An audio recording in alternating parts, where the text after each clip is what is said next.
So I want you to understand that it doesn't matter what conversion we're doing, as long as we're dealing with moles, then we can use the mole highway to get us where we want to go. So I've chosen number 15 on page 84, so I'll just write a page 84 here. Number 15 tells me to calculate the number of moles in a bunch of different substances. So A, for example, tells me I have 10.6 liters of SO2 gas at STP, which immediately tells me that volume is the one that I'm dealing with here. So I'm calculating moles from volume, which means I'm going to be going that way. So I'm going to use this stretch of the highway.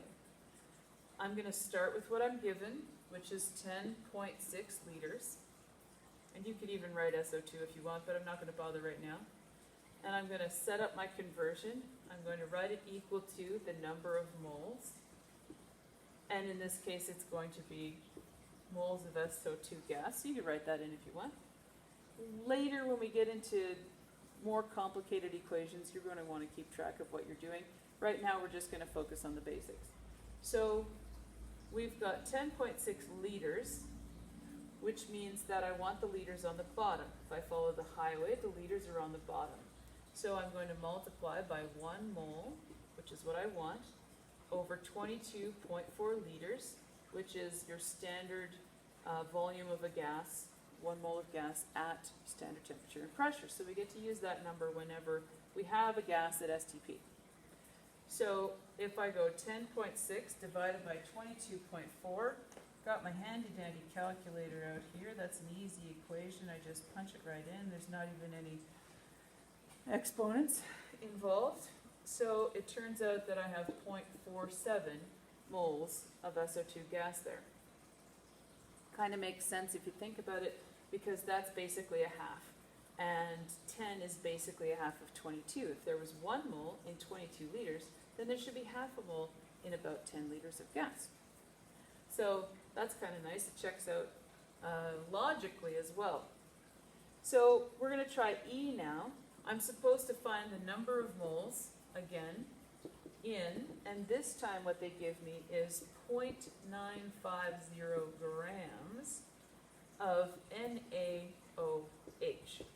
Now, if I look at, we'll just put a little star here, that's that one. If I look at my mole highway, grams is up here, and I'm going from grams to moles, so I'm going on this side of the highway. So I'm going to be using the moles per number of grams. Now, number of grams, what? Where does that come from? Oh yeah, the periodic table. So if I look at the periodic table, I want to find out what these guys weigh. And you have a periodic table in the back of your book. I know it's not super fancy, but there's also a couple of other things you have in the back of your book.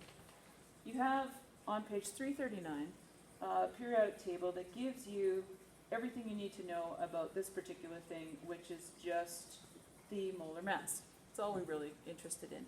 If you have trouble finding the elements, you can go to page 340, and page 340 has a alphabetical list of all of the elements and their symbol, atomic number, and atomic mass. Atomic mass is molar mass, the same thing.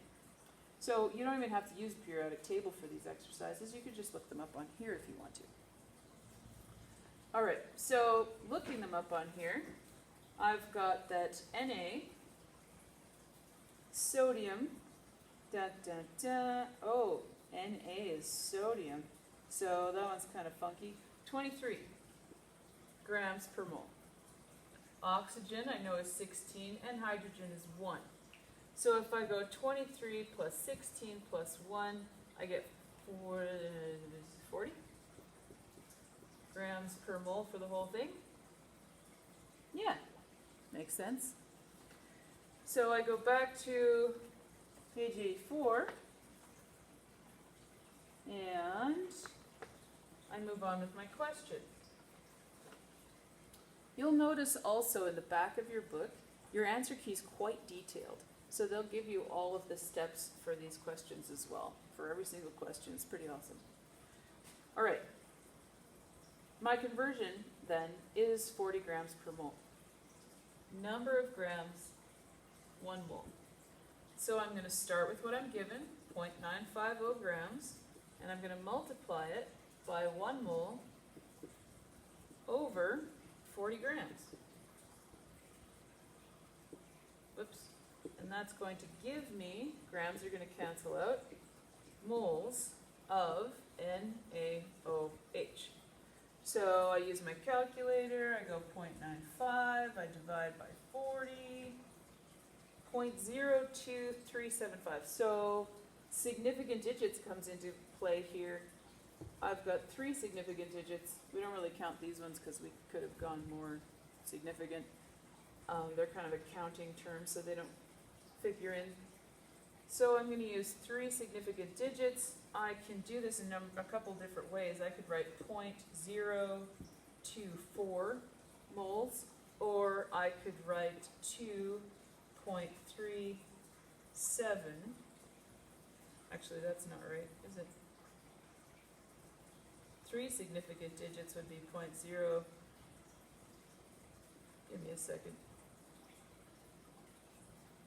There, like that. It's hard to speak, think, and talk at the same time. Never mind, let's move on.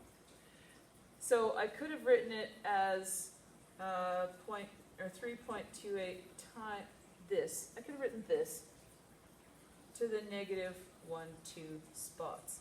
It doesn't really matter when it's that close whether you use scientific notation or whether you just put the decimals in.